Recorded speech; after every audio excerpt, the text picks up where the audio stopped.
You are not your symptom. That is the message. And we show you why you are not your symptom. Have you ever had acne? It eventually has to come out one way or other because it is a toxin. Toxins always find a way out of your system. This is physical. You can touch it. You can feel it. How about the things that you can't touch? You can only experience. Those ones too are looking for an outlet out of the body. Depression, panic attacks, anxiety, stress, duress, distress. These are soft problems that present as symptoms. And when they present, they're telling you and I something. They are calling our attention, reminding us of something that we already know, but either forgot accidentally or suppressed deliberately because of our choice of coping mechanisms. And this is what brings us to a loop. You meet something, you define it as a problem, you avoid it, you skirt around it, then you go full circle. But each time you come to that particular thing, you make a U-turn and you go back. Every time you come back and you meet it, you stop, you make a U-turn, you go back. So you are making these half-complete circles. You're never completing the cycle. You practice it, you become better at it. You become better at preventing. You become better at avoidance. It gets to a certain point, and you can sniff, smell, and see that thing that you want to avoid from a distance. Then you encounter people who remind you of that particular cycle. It may or may not be related. It just looks alike. And they too, you will slowly begin to avoid. And the question is, what is happening? And the answer is, you are running away from your symptoms. You're running away from challenges. You're running away from the stepping stones in your own life. They present as stumbling blocks, as discomfort. When you experience that discomfort, you can take it on, look at it squarely in the eye, overcome it, not to avoid or circumvent it. When we do that, we live, we are alive. But our ability to do that is a direct function of who we have and who we keep as friends. Are they people who encourage us, or are they also naysayers who discourage us and keep us like crabs in a bucket? Each time you venture out, they pull you right back in, as if they were asking, where do you think you are going? You are not your symptom. And the symptom is just a sign of a deeper underlying problem. The problem is not the person who brought you to a place where you manifested the symptom. The symptom is the outlet. The problem is the trigger. So hypothetically speaking, you're having a difficult time relating with your spouse.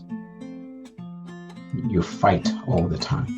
You think your spouse is a problem. Your discomfort is the symptom. Every time you see your husband, your heart starts racing and you would quickly say, your husband is the problem. And I'll tell you, no. Your husband is the trigger. The problem is in your head. The problem is a direct function of how you process your thoughts, what you see in a situation, what you choose to live as an experience at that particular point, how you relate, how you communicate what conversations you have, what directions those conversations go, what your intended outcome when you engage in dialogue is, who you're looking out for. Are you looking out for yourself? Are you looking out for your spouse? Or are you looking out for the connection? You can't look out for all three at the same time. You'll be spreading yourself out too thin. If you look out for yourself, that's egocentric eventually. You will make it all about you. If you look out for your spouse, it will again tip the scales to one side. You don't want that. It's not about your spouse. When you make it about your spouse, you bend over backwards to meet them at their point of need, and you do so at your own expense. You don't want to be doing that. What you want to do is meet them at their point of need. You don't want to entertain or enable their want, especially when the things that they want will come at the expense of the values that you both share.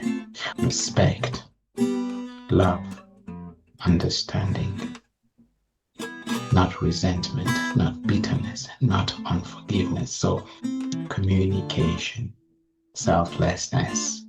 Hold yourself responsible and hold your spouse accountable to these values. They are immutable. You can't change them. And they are true. They apply in all scenarios. They apply in all situations. They apply across the board. They are the bedrock of any sustainable relationship. So this is an area you can't compromise in. So when you engage in dialogue, your focus should be the connection. What does the connection need in order to stay alive? That way, your spouse can't blackmail you, nor can you cajole yourself, blackmail yourself into giving everything to them at your own expense.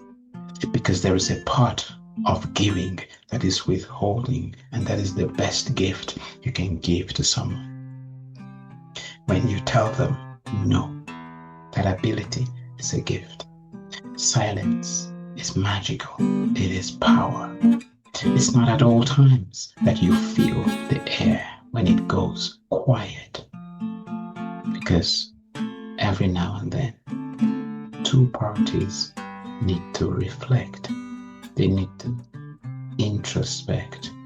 They need to contemplate. They need to deliberate.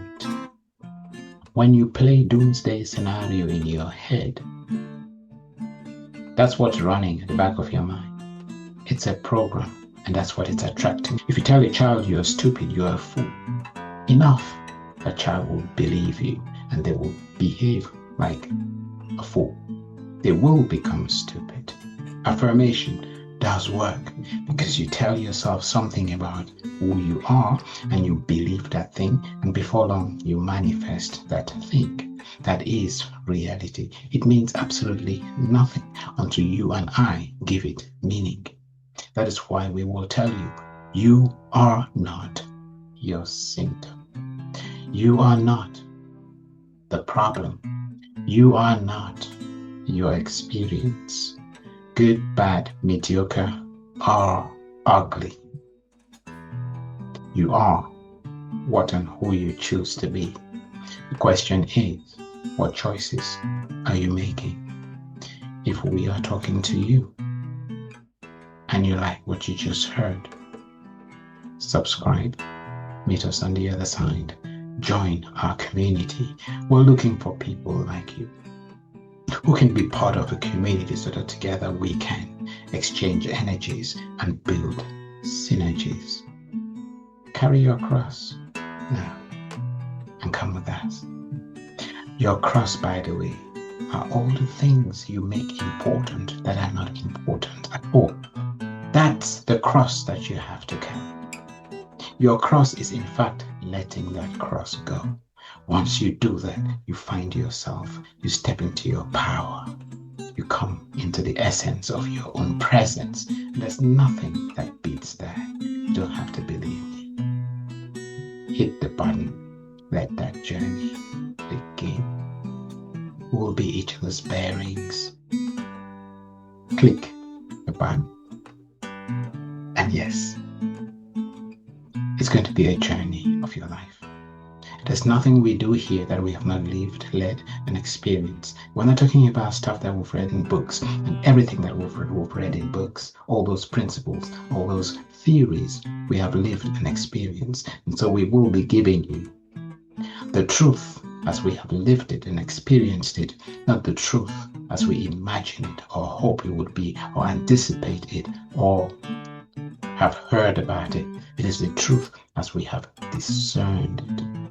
And if you're looking for your spiritual identity and you want to get to come to grips with your spiritual backbone, then you have come to the right place. This is my daily bread. I live in that space and I have to find a balance between that space and this one where we are living, being in the world, but not being of the world. People read about it in books. I live it in my life and I will show you evidence of it. And for that to happen, come on to the other side and walk with us. Just walk a mile in our shoes and we will not just reform, but we will transform you. That is a promise. The least you will get from this space is perspective. Perspective is not your point of view, not my point of view. It is yours, mine, his, hers, theirs, and everybody else's point of view brought together. When you bring all these different points of view together, it's like bringing different bits and pieces of a puzzle together in a maze to form the full picture. And what you get is truth.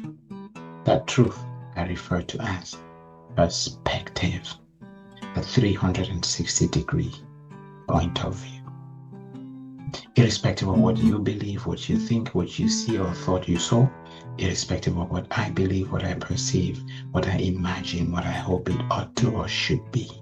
So, if you want to understand who you are, if you want to know what your purpose is, if you want to know what direction you ought to be going in, if you want to understand the value, the meaning of life, your life, and you want to understand the feelings that you're processing, the emotions that drive those feelings, and the actions that show up at the end of those feelings. And we will take you on that roller coaster of a journey that you would love and hate to miss. So, you're still here because you want to click the button. What is the hold? Alright, it was amazing talking to you. My name is Ken. I am the founder of Mindset Boulevard. Find self, know self, own self, be self, love self, and give of self as a prerequisite to finding purpose and as a precondition to living and leading a fulfilled life. We'll talk about fulfillment, we'll talk about joy and contentment. We'll contrast it with happiness, the euphoria, all the things that are external to you. We'll make a parallel between those things that are outside of you and those things that are inside of you. The ones that adorn you, the ones that define you. It's very important to know the difference.